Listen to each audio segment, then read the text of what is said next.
Ok, alors on va montrer comment est-ce qu'on met les deux tefilines, ceux de Rashi et ceux de Rabbeinu Tam, à la fois. Alors d'abord, donc on a ici le sac, il y a le talit.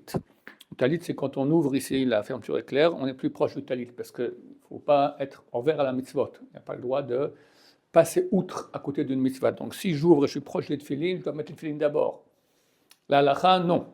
Mais j'ai quand même transgressé l'interdit de passer outre la mitzvah des tefilines pour aller prendre le talit. Donc on met au côté où on ouvre. Voilà, on prend le talit. Admettons que j'ai mis le talit. Maintenant, j'arrive ici au tefilin, là aussi. Alors moi, je fais comme ça. Puis ici, j'ai mis les deux tefilin, Rashi Rabbeinu Tam, du bras, parce qu'on les met en premier. Et là, les deux de la tête, pour la même raison.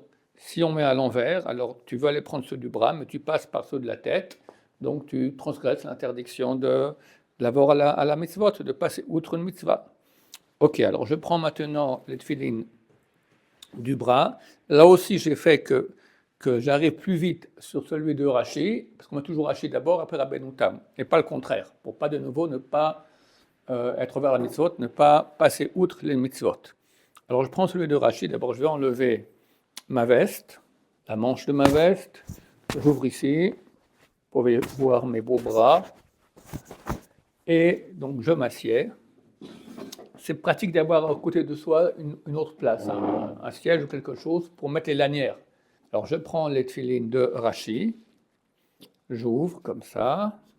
Ça serait mieux idéalement de mettre les tefilines sans le petit capuchon. Le problème c'est que vu que nous on va tourner maintenant la lanière autour de la boîte, là ça use. Au bout d'un moment on doit changer les tefilines. Donc la halakha elle permet de laisser le capuchon, bien que c'est moins bien, et mettre entouré autour. Alors je mets ici le tefilin de Rashi, faire attention de ne pas le mettre trop haut.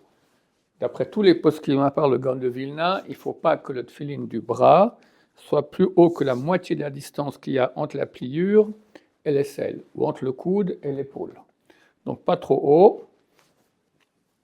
Et je bloque déjà comme ça. Là, je vais prendre maintenant la lanière, je l'ouvre pour que je puisse après facilement entourer. Je prends le tefilin de Rabbeinu Tam.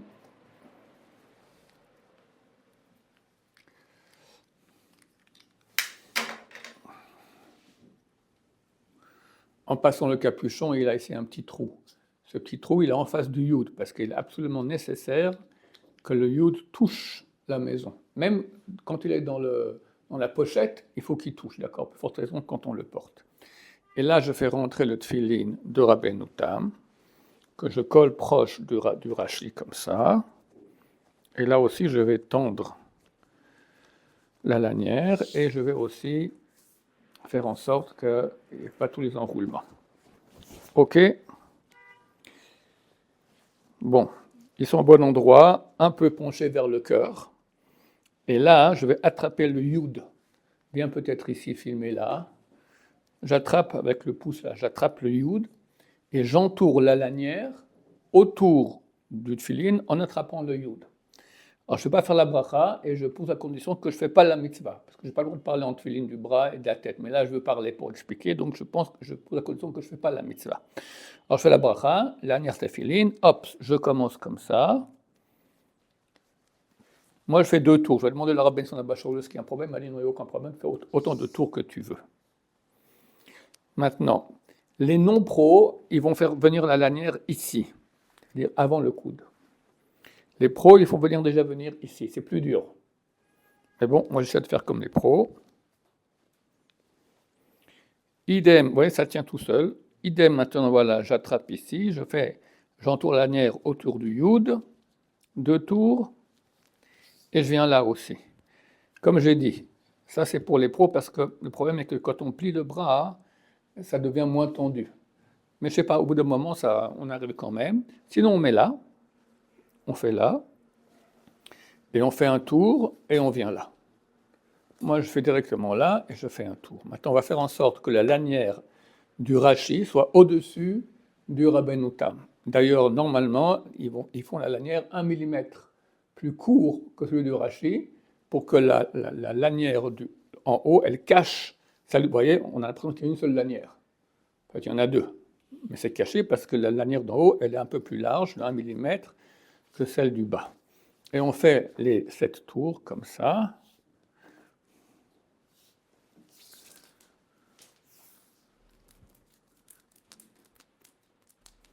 On défait tous les petits tours comme ça pour qu'on puisse le faire bien. Bien, voilà. On a fait les 7 tours là, je colle bien. Voilà. Ça c'est pour le bras pour le moment. OK? Après on passe à la tête. On prend la tête, le rachis. En passant, il faut faire attention. Ça, c'est une des lettres du nom de Dieu. C'est le Dalet. On a le Shin, le Daled et le Yud. Et le Yud, qui est ici sur celui du bras.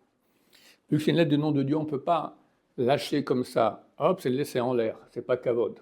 Il faut tenir. Et quand on met beaucoup mètres, ils prennent là, mais ils laissent pendre ça. Alors qu'est-ce qu'on fait? On pose le Daled ici sur le tefillin de la tête, comme ça. Là-dessus, je tiens. Je me lève, parce qu'il faut mettre le tefillin de tête debout. Je mets ça, le Daled, ici derrière, à l'endroit où il doit être, et je mets devant le tefillin de la tête.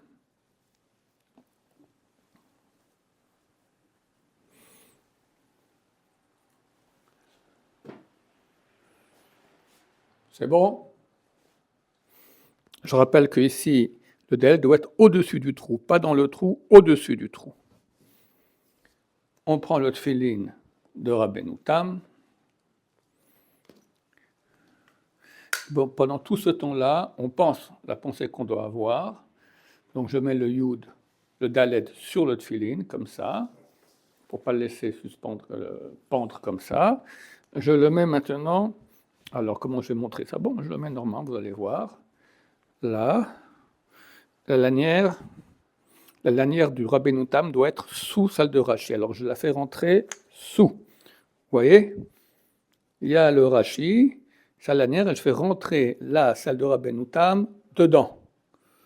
Et là, elle ressort derrière. On voit bien là dans le... Hein? Ok. Voilà. Et les deux sont de nouveau au-dessus du trou. Comme ça. Après, on prend les deux lanières. Il ne faut pas que ça soit retourné. Alors, c'est bien de le mettre... Moi, je mets dans le pantalon. Ceux qui ont une ceinture peuvent le mettre dans la ceinture.